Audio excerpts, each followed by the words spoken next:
With the deal, my people, you know what it is, the Don Tony Teflon, and I'm back at you another one, and this one is Game of Thrones Season 6, Episode 4, Book of the Stranger Review.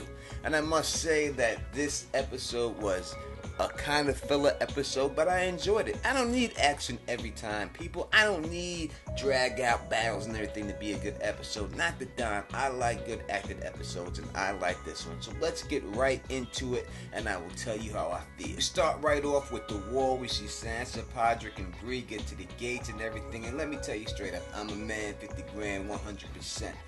But you know, when I was watching this scene and I seen Jon Snow looking at Sansa and I seen Sansa looking at Jon Snow, you know what I mean? They finally came together. It was the greatest thing I seen, man. I'm a motherfucking Stark fan, man. And they was hugging, man. I got a sister, man. You know what I mean? It was just great. It just felt great. It just made me happy to see this.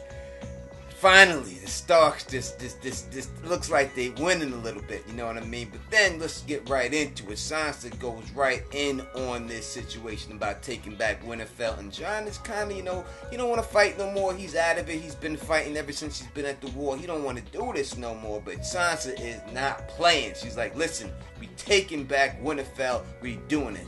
And this is when we get the form of the pink letter. Now, it's not the exact pink letter that we get in the books, but it's close, and it serves the same exact purpose. And then we see Jon, he doesn't even want to read this motherfucker, but Sansa grabs that shit and forces him to read that shit out loud. She reads it herself and lets everybody hear this shit in the room. Listen, Sansa, boss-ass bitch. And this finally convinces Jon that they are gonna go and attack and take Winterfell when he hears everything. So Rickon bagged up, Shaggy Dog dead, Orsha dead, stabbed in the neck. So that's the way that goes. I like that the way Tormund Giantsbane was looking at Brienne and the way she was looking back. That was crazy. And also the way Brienne went over and confronted the Red Woman and told Davos straight up, I killed Stannis. So I guess Stannis is dead. Something's gonna happen with that Red Woman and Brienne. Brienne ain't fucking around. That's what I think. But let's go on to the next scene. So we finally get to see Peter Baelish, and as we can see, he has Sweet Robin wrapped around his finger, and he almost got Sweet Robin to toss Nesteros right out the goddamn moon door. But we see that Peter Baelish playing his games, you know what I mean? And he got Sweet Robin to give the army up to go protect Sansa after he gave him this beautiful gift. And I am very happy to see this. It just seems like things are going good for the Starks, too. It makes me scared, very scared. Well, the next scene we get right after that is Tyrion, and Tyrion is trying to convince these slave masters to take this deal. He does a pretty good job at it, but then in doing so, he directly has Melisandre and Grey Worm beefing with him. So now he has to try to explain to them politics and everything else. Doesn't look good for Tyrion in this situation. It's a little bit shaken. Don't know how it's going to pan out, but I guess we'll have to see with that later. And over at King's Landing, we see Margaery Tyrell, and she's still bagged up, but she's trying to gas the High Sparrow, and he's still trying to play his little tricks. Finally, Cersei gets these fools, Olenna and her uncle, to listen to reason that you're all each other's got, and she didn't want to see Marjorie get stripped in the streets. That's when she was like, all right, we gotta do something. So we see them about to build the army up to go and take care of Loras and try to take care of Marjorie and free them from the clutches of the High Sparrow.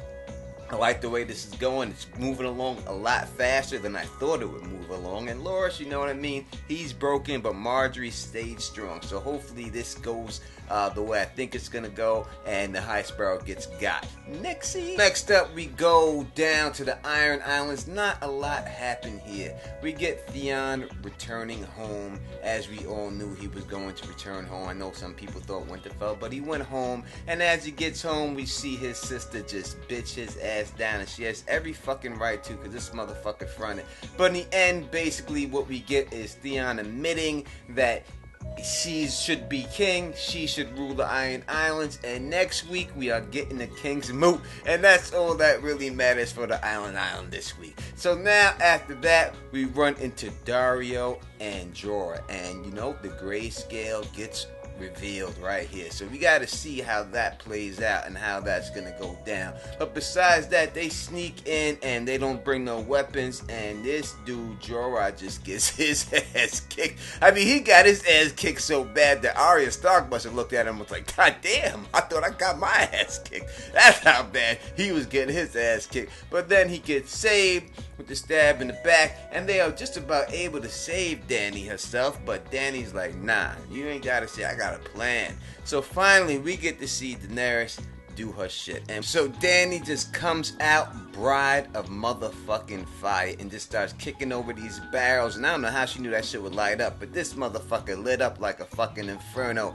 And she roasted these motherfuckers alive. Now, I did not see this coming. I thought the dragons would save her, but nope, she did not need the dragon. She didn't need help from anyone. She killed all the cows on her own with her own shit.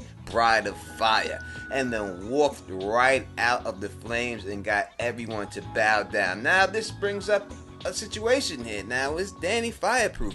It seems that in the show she is going to be fireproof. That's the way that they're showing him. Now, if they're showing all Targaryens this way, I don't know, but it definitely seems to be the way they're going to show Dany. And that's basically how this episode wraps up. Listen, I like this episode. I'm going to go one higher than last week, so I'm going to give this episode an 8. And I think it's a solid 8.